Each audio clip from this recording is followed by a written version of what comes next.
Hey again, welcome back to our read alouds. It's Mr. Lohn. Always good to see you. Love sharing these books with you.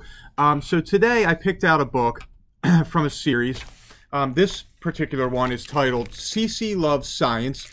And I love this little series here because they encourage students to ask questions, to get involved in science. What I really love about it is how they encourage young girls to become involved in science. And so this book is written by Kimberly Durding and Shelley Johannes. And let's go and see what Cece finds out as she gets into science. Cece loved to ask questions. Her mother said her first word was, why? Her father said it was, how? But her favorite question was, what if?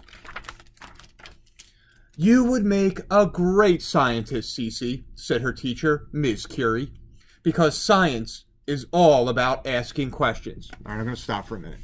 I love that they named the teacher Ms. Curie because they named her after Marie Curie, who was one of the great scientists of all time, won 2 Nobel Prizes in her life. Do fish ever get thirsty? Cece wanted to know. They do, said Ms. Curie. Do hummingbirds really hum? The sound comes from their wings, said Miss Curie. What if we all jumped at the same time? Would the Earth move? Good question, said Miss Curie.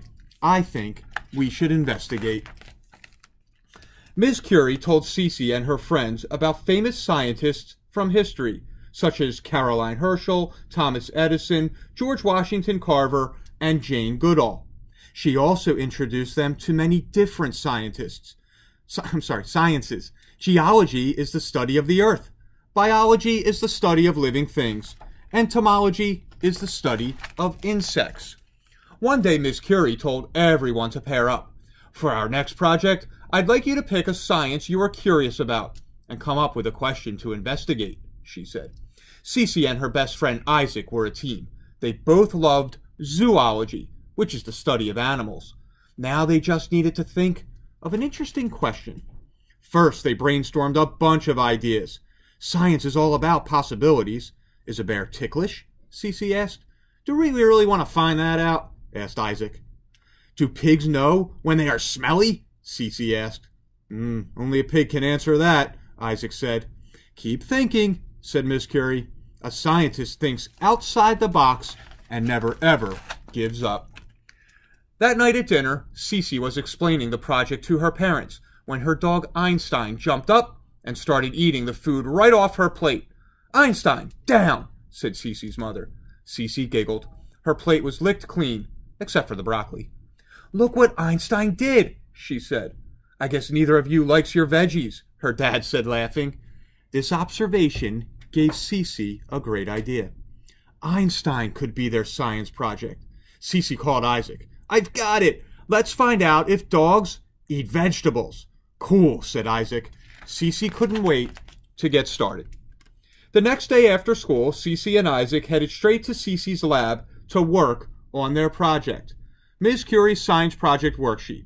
Science, zoology, the study of animals. Brainstorm ideas. Is a bear ticklish? Do pigs think they stink? Do fish sleep? What is your question? Do dogs eat vegetables? Your test subject? Dogs. Known as Canis, related to the wolf and coyote. List some fun facts about your subject. His name is Einstein, named after Albert Einstein. He weighs 40 pounds, he's gray, and has brown eyes. What do we do first? Asked Isaac. Well, let's observe our subject, Cece said. Observation. Doggy treats guarantee 100% participation, said Cece. Excellent data, said Isaac. Isaac and Cece watched Einstein eat, watched Einstein drink. They even watched Einstein sleep. Sometimes science was all about waiting and waiting and waiting for something really cool to happen. From our observations, we know Einstein loves to eat kibble and doggy treats, said Cece. Now we need to investigate our question, said Isaac. Do dogs eat vegetables?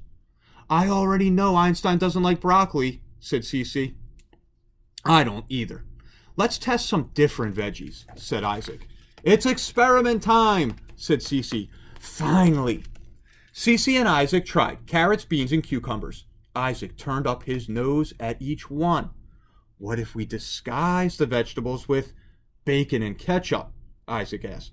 This time, Einstein was interested. He ate the bacon and licked the ketchup off the vegetables. That means he likes bacon and ketchup, said Cece. What if we just mix up vegetables with his kibble? Asked Isaac. I bet he won't even know the difference. Einstein ate all his kibble, but left the vegetables in the bottom of the bowl. Einstein might not eat vegetables, but he sure is smart.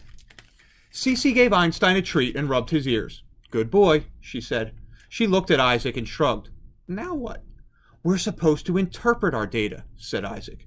Einstein definitely loves to eat. He sure doesn't like broccoli. He doesn't like any vegetables, Cece said. Not even if we cover them in bacon and ketchup, said Isaac. I guess Einstein is a picky eater. That night at dinner, Cece was so disappointed she didn't even finish her dessert. Maybe I'm not a real scientist after all, she said. Our project was boring. I thought you asked a great question, her dad said. Einstein put his paws on the table and sniffed Cece's banana split. Einstein, Cece giggled. Naughty puppy. Her mother laughed and pulled Einstein away. He may not eat veggies, she said, but he sure likes bananas. And that's when Cece remembered something Miss Curie always said. Scientists think outside the box. What if we create a secret recipe using bananas? She asked. Cece and Isaac rushed home after school and mixed together carrots, beans, cucumbers, and bananas in a blender. Are those still veggies? Asked Isaac. Yep, they're just in a different form. Ugh, said Isaac, wrinkling his nose. Cece poured the mixture into Einstein's bowl. How about a special smoothie? She asked, patting his head. At first, Einstein looked confused. He circled the bowl, sniffed the bowl, and then got down on his belly and wagged his tail. And then he slurped down the entire thing. Look, he loves it, said Isaac. In science, not all results are totally predictable. Einstein does eat vegetables. When we mix them with bananas, said Cece. And that's when Cece made the most extraordinary observation of all. Science isn't just about asking questions. Real scientists have fun finding the answers, too. And so, again, I hope you enjoyed that book about Cece and her project with Isaac. Remember, always ask questions. Look for those answers. Challenge yourselves. And we'll come back with more read-alouts for the rest of the week. Have an awesome night, McGinn. Love being with you.